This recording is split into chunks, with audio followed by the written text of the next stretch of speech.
గెలిచి రచ్చ గెలవాలి అని అంటారు. కానీ విజయ్ సీఎం అయ్యి పక్క పార్టీలకు తుక్కు ఓడగొట్టి రచ్చ గెలిచిండు. కానీ కట్టుకున్న భార్యనే ఇడుపు కాయిదాలు కావాలని కోర్టుకు పోయే వరకల్లా ఇంట గెలవలేకపోయిండు అనుకుంటా కొన్ని వద్దుల సంది దళపతి మీద తలో తీరు మాటలు అన్నారు పాడనోళ్ళు. మొత్తానికి ఇప్పుడు ఆ ఛాన్స్ ఇవ్వకుండా ఆ ముచ్చట్లో కూడా పరిశాన్ తీసుకున్నాడు విజయ్.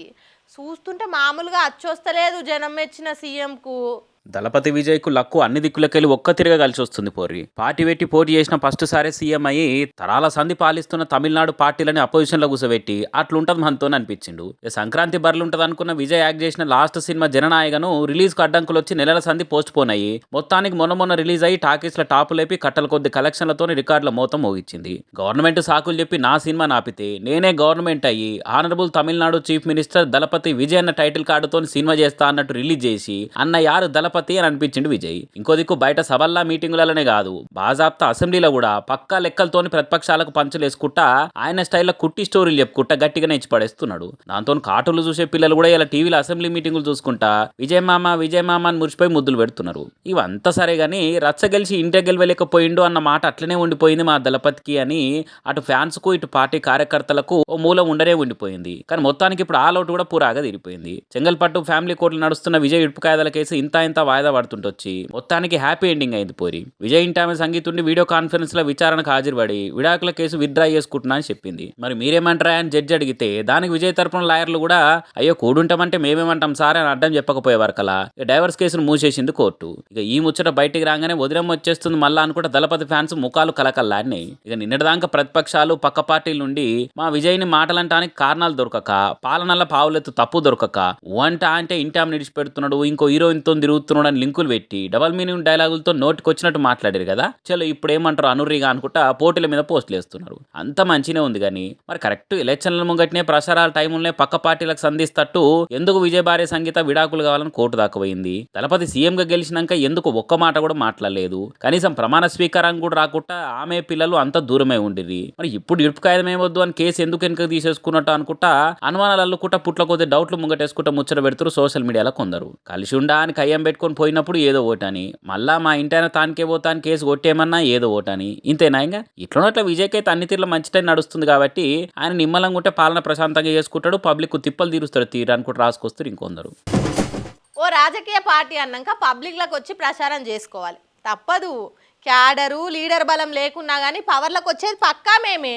అట్లా అధికారంలోకి రాగానే ఇట్లా హామీలు నెరవేరుస్తాం అని మందికి మాటలు చెప్పాలి. గెలిచినాడు చూసుకుందాం తీ అని అన్ని తీర్ల జనాలకు ఆశ పుట్టేటట్టు తీరు ఫ్రీ హామీలు ఇవ్వాలి. కానీ ఎంత కాదన్నా ఓ హామీ ఇచ్చే ముందు సర్కార్కి వచ్చేదెంత పోయేదెంత అవుతున్న అప్పులెంత కడుతున్న మిత్తిలెంత అని నోట్ లెక్కలన్నా చేసుకోవాలనా. అట్లా చేయకుండా ఆల్ ఫ్రీ ఫ్రీ ఫ్రీ అనుకుంటా హామీలు ఇస్తే ఇగో గిట్లా జనాలే లెక్కలు నేర్పించి జాగృతం చేయవలసి వస్తుంది. తెలంగాణకు అమ్మనైతా అని టీఆర్ఎస్ పార్టీ పెట్టి అధికారంలోకి వచ్చి అందరు తిప్పలు తీరుస్తా అని హామీల వరద వారిచ్చింది కదా కవిత. పార్టీ పేరు మీదనే పంచాదేతుట ఇప్పటికే నెత్తినొప్పులు మోపోయినాయంటే మీదికెళ్ళి మేడం ఇచ్చిన హామీల లిస్టు తీసి జనాలు చెప్తున్న లెక్కలతో ఇంకో పరిశాన్ వచ్చి పడ్డది పోరి. పార్టీ పెట్టినాడు మాట్లాడుకుంటే ఏమన్నది కేజీ నుంచి పీజీ దాకా అందరికీ ఫ్రీ చదువు ఇంజనీరు డాక్టరు ఏ డిగ్రీకైనా ఖర్చు మొత్తం మా సర్కారే చూసుకుంటది అన్నది కదా. నేను మాట ఇస్తా ఉన్నా ఇవాళ మన ప్రభుత్వం వస్తుంది ఖచ్చితంగా వస్తుంది. ఎందుకంటే ప్రభుత్వంలో వచ్చేది మీ అమ్మ కాబట్టి అమ్మ జేబు చూడదు కడుపు చూస్తుంది. అమ్మ జేబు చూడదు కడుపు చూస్తుంది. కాబట్టి మీ పిల్లలు ప్రైవేట్ పాఠశాల చదువుతున్నా ఎంతవరకు చదువుకున్నా కంప్లీట్గా మీ మీద ఒక్క రూపాయి కూడా భారం పడకుండా చదివించే బాధ్యత మేం తీసుకుంటాం. అది ప్రైవేట్ పాఠశాలలు కానీ డాక్టర్ కానీ ఇంజనీర్ కానీ రాకెట్ సైంటిస్ట్ కానీ మన తెలంగాణ బిడ్డలు చదువుకుంటే ఒక్క రూపాయి కూడా పేద మధ్యతరగతి వాళ్ళ మీద భారం పడకుండా ఉచిత విద్యను అందించే బాధ్యత నేను నా తెలంగాణ బిడ్డల కోసం తీసుకుంటా అని ఈ సందర్భంగా తెలియజేస్తున్నా. ఇట్లా ప్రైవేట్ బల్లే కూడా అందరికీ ఫ్రీ చదువు చెప్పాలంటే ఏం తక్కువ 20,000 కోట్లు పెట్టినా చాలదు. మీదికెళ్ళి ఫ్రీ దవాఖాన ట్రీట్మెంట్ గురించి ఏమన్నది. పేద మధ్యతరగతి ప్రజలకు ఏమవుతుంది, ఎవరన్నా ఇంట్లో రోగం వస్తే ఒక యాక్సిడెంట్ అయితే ఇల్లు గుల్లవుతుంది. అందుకే ఆలోచన చేసి వైద్యం గురించి ఒక నిర్ణయం తీసుకున్నా. మన రెండో అంశం పాంచజన్యంలో వైద్యం కోసం అనేక అగచాట్లు పడుతున్నారు. అనేక ఇబ్బందులు పడతా ఉన్నారు. నేను ఒకటే మాట ఇస్తా ఉన్నా, ఏ రోగమన్నా రాని, ఎంత పెద్ద హాస్పిటల్ అన్నా కానీ, మన తెలంగాణలో మన జబ్బు ఎక్కడ తగ్గుతుందో అక్కడ మీ జేబులకెళ్ళి ₹1 ఖర్చు కాకుండా ఉచిత వైద్యం అందించే బాధ్యత మేం తీసుకుంటా ఉన్నాం. ఏ రోగం వచ్చినా ఎంత పెద్ద దవాఖానైనా పబ్లిక్ జేబుల్లోకి వెళ్ళి ₹1 ఖర్చు కాకుండా అందరికి ఉచిత వైద్యం అందించే బాధ్యత తీసుకుంటాం అనుకొచ్చింది. మంచిదే. మరి అన్నిటికీ ప్రైవేట్ దవాఖానాల్లో కూడా ఫ్రీ చేయాలంటే దానికో 40,000 కోట్లు వేసుకోవాల్సిందే కదా. ఇక లోన్ల ముచ్చట చెప్పుకుంటే ఏమన్నది, ఉపాధి అంటే కేవలం ఉద్యోగం కాదు. ఉపాధి అంటే మన ప్రభుత్వంలో రేపు రాబోయేటటువంటి మీ అమ్మ ప్రభుత్వంలో ₹2 లక్షల నుంచి మొదలు పెడితే 20 కోట్ల రూపాయలకు కూడా మనము మీ వ్యాపారానికి సంబంధించిన ఐడియాతో మీరు వస్తే బ్యాంకులతో సంబంధం లేకుండా నా యువతులను నమ్మి ఆ లోన్ డైరెక్ట్గా మీకు ఇవ్వడం జరుగుతుంది. 2 లక్షల నుంచి 20 కోట్ల రూపాయల లోన్ నిరుద్యోగులకు ఇప్పిస్తారంటే 30 లక్షల నిరుద్యోగుల్లో 10 లక్షల మందికి 20 కోట్లు కాదు కదా, తలా 2 లక్షల లోన్ ఇచ్చినా 20,000 కోట్లు కావాల్సిందే. ఇక కొలువుల గురించి ఇంకేమన్నది, స్టడీ చేసిన దానికి ఏంటంటే ఎవరైతే ఉద్యోగం చేయాలనే యూత్ ఉంటారో వాళ్ళకి మొదటి సంవత్సరమే మన గవర్నమెంట్ వచ్చినాక 4 లక్షల ఉద్యోగాలు ఒకటేసారి సింగిల్ నోటిఫికేషన్తోని ఇచ్చి తీర్థం. ఇది నా మాట.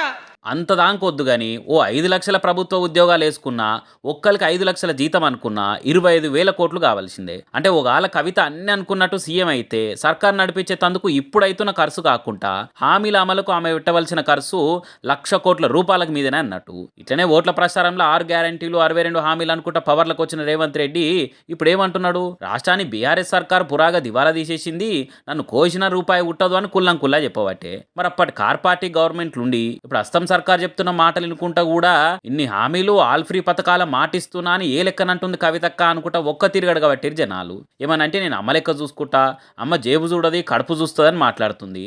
మరి జేబు చూడకుంటే ఏడంగా పైసలు పుట్టుకొస్తాయి? ఖజానా ఖాళీ అయిన పరిస్థితి ఉంటే 1,00,000 కోట్ల హామీలు ఎట్లా నెరవేరుతాయి?